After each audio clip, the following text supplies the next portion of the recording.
Welcome to this video on the scale illusion. We will explore why lab coupon data can be misleading when applied to large-scale components, and how to use Peterson's corrections to accurately assess structural integrity. It is a common myth that stress concentration is purely a function of shape. In reality, fatigue failure is a function of volume. While the theoretical stress concentration factor stays constant across scales, the actual fatigue notch factor increases significantly as the size of the part increases. Consider the stress gradient effect. As absolute size scales up, the volume of material exposed to peak stress grows exponentially. This increased volume makes it statistically more likely that microscopic material defects will exist, which can initiate a fatal crack. Material properties are dynamic.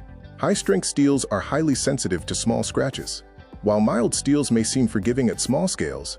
As you scale up the radius, notch sensitivity increases, and the theoretical stress concentration factor impacts the part with full force. Here is the reality of calculating the fatigue notch factor. Ignoring scale or relying only on raw fatigue limits can lead to over-design, or, worse, failure of large parts. You must account for these material and scale reality factors. This diagnostic matrix compares theoretical and effective stress across different materials. Note that for materials like gray cast iron, internal graphite flakes already maximize stress concentration, meaning adding geometric notches has almost no further effect. Real-world evidence shows the dangers of press-fit assemblies. Scaling up a wheel-fit assembly combines exponential volume effects with severe fretting corrosion, causing the fatigue strength of a massive axle to drop well below lab predictions. Once a crack initiates, linear elastic fracture mechanics takes over. However, this approach can be deceptive, as a crack behaves very differently in a thin plate compared to deep inside a massive, thick shaft. The size validity trap is real. To measure true fracture toughness for certain steels, the required thickness of a specimen can exceed 50 inches. Standard lab coupons simply cannot simulate the physical constraints of massive field components. The J-integral offers a solution. By measuring energy rather than just elastic stress, the required test size drops significantly. This allows us to test smaller samples while accurately predicting the behavior of massive-scale components. Understanding the crossover between high-cycle and low-cycle fatigue is vital. The scale paradox reminds us that optimizing a large part for infinite life might unintentionally reduce its ability to survive short-term overloads due to loss of ductility.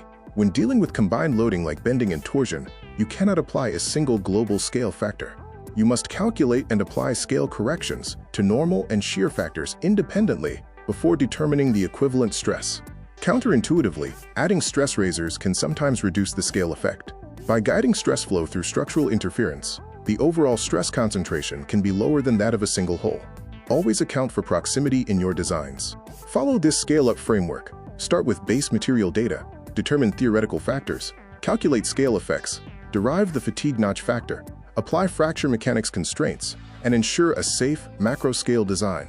To summarize, FEA provides mathematical estimates, but nature responds to physical reality. Proportions are not the same as volume, and test constraints are essential. Always scale your design calculations to reflect reality.